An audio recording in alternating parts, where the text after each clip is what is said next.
Halo, selamat datang di tutorial series Futura Chatbot Platform.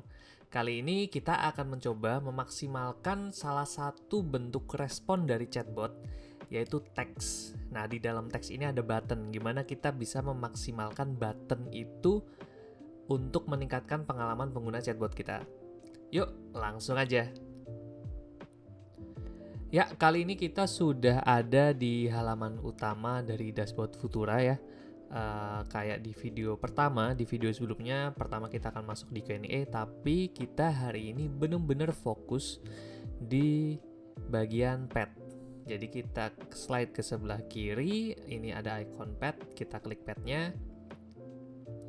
Ya, lalu kita masuk saja ke salah satu menu yang ada di sini. Misalkan di sini adalah greeting.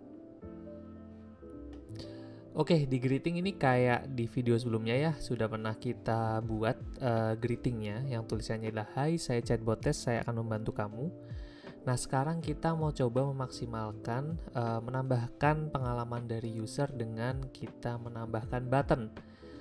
Nah, cara menambahkan button seperti apa? Kita bisa dengan menambahkan komponen yang baru, atau kita tekan tombol pensil aja di sini.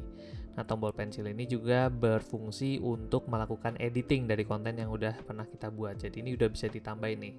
Nah, tapi kita hari ini di video ini kita akan fokus di bagaimana kita memaksimalkan button. Nah, kita klik tadi button. Nah, kita bisa nambahkan button. Button ini sebenarnya fungsinya apa sih?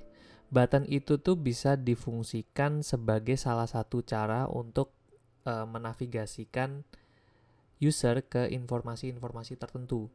Jadi kalau di video pertama untuk mengakses info toko, pet info toko yang ada di sini, user itu harus ngetik toko apa yang sudah pernah di-set dan ini siapa, karena kita ngesetnya 2 itu. Nah, ada cara lain sebenarnya untuk user itu bisa mengakses pet info toko, yaitu kita menggunakan button. Nah, bentuk dari button ini bisa 2 hal. Jadi ada yang bisa ketika diklik kita arahkan ke URL tertentu atau diarahkan ke pet tertentu. Nah, di sini kita akan coba dua-duanya ya. Jadi pertama kita akan masukkan yang pet. Misalkan nama buttonnya adalah info toko. Lalu petnya kita arahkan ke info toko, lalu dan. Nah, ini satu. Kita simpan dulu. Oke, telah tersimpan. Mungkin kita cek kembali yang info toko itu seperti apa. Jadi info toko itu harusnya pesannya seperti ini. Ini adalah toko brownies. Lalu toko brownies kita jualan brownies. Dan terakhir ada image. Nah, sekarang kita cobain di widget simulation yang ada di sebelah kanan. Kita sapa biasa kalau mulai, hai. Lalu ada, nah ini bentuk button ini kira-kira nanti akan seperti ini. Itu bisa diklik. Nah, ketika diklik dia akan langsung mengakses informasi yang ada di pet info toko.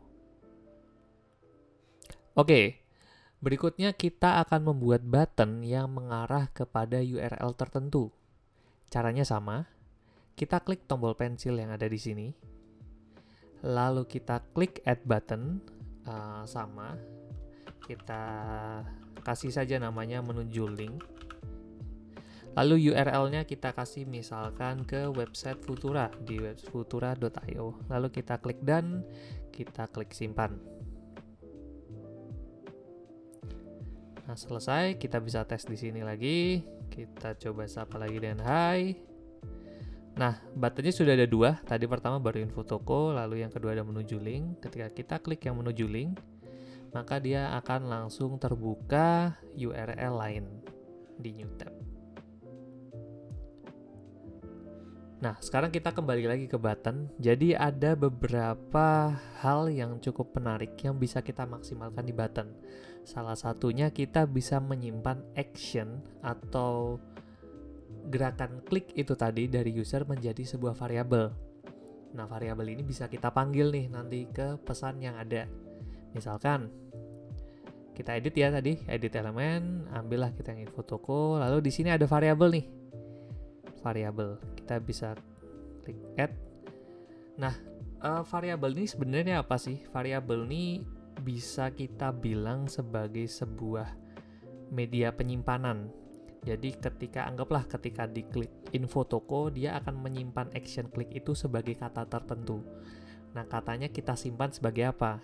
Itu harus ada semacam word memory. Nah, word memory itu atau variable key yang di sini ya, itu bisa kita ketik bebas. Tapi sarannya adalah jangan sampai pakai spasi. Kalau perlu pakai spasi itu harus pakai underscores. Jadi misalkan kita buat aksi klik. Nah, value-nya apa? Kalau misal dia info toko, maka misalkan value-nya adalah info toko. Dan kita save. Perlu diingat ya, tadi variabelnya tuh tersimpan dengan nama aksi underscore klik. Nah, gimana cara memunculkannya kembali? Ambillah kita ke info toko, karena tombol dari atau button dari info toko tadi itu masuk ke sini. Nah, kita bisa edit, misalkan ya, edit yang pertama. Oke, jadi kamu nanya. Nah, untuk memanggil variabel kita pakai kurung kurawal 2. Lalu kita tulis tadi variabel key-nya, kita tutup 2. Selesai. Nah, ini kita simpan. Lalu kita tes. Nah, perlu diingat tadi kalau dia ngeklik info toko, yang muncul di sini harusnya juga info toko ya. Aksi klik ini adalah info toko. Nah, makanya sekarang kita tes. Kita tes, hai, saya chatbot akan bantu kamu. Lalu kita klik info toko. Nah, yang harusnya tadi aksi klik, itu sudah berubah menjadi info toko sesuai variabel yang kita set tadi. Nah, jadi kira-kira gini sih, cara kita bisa memaksimalkan button untuk bisa mengenali sebenarnya user kita nih kemana aja. Setiap actionnya bisa kita simpan sebagai sebuah variabel yang nanti bisa dikeluarin ke message yang lain sehingga lebih personalized, atau nanti bisa kita kirimkan ke fungsi atau database lain menggunakan komponen yang lain. Ada JSON API, ada email, ada spreadsheet, cuman itu nanti akan kita bahas ke video yang terpisah karena itu pembahasannya akan lebih panjang.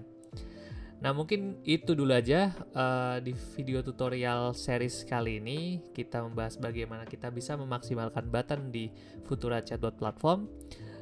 Enjoy making chatbot with Futura. Ciao.